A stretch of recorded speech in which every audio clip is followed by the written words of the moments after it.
Hey guys, it's Columbus. Today I'm bringing you a box of chocolate pack opening. But to do that, we need to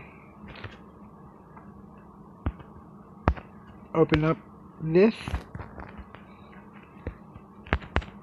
Nothing necessary, but now we get a box of chocolates. And it literally says that you never know what you're gonna get, so I literally no idea what could possibly be in here. But really cool card art actually. Got like the fancy chocolates.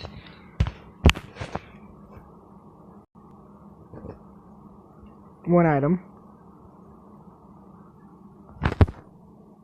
25k.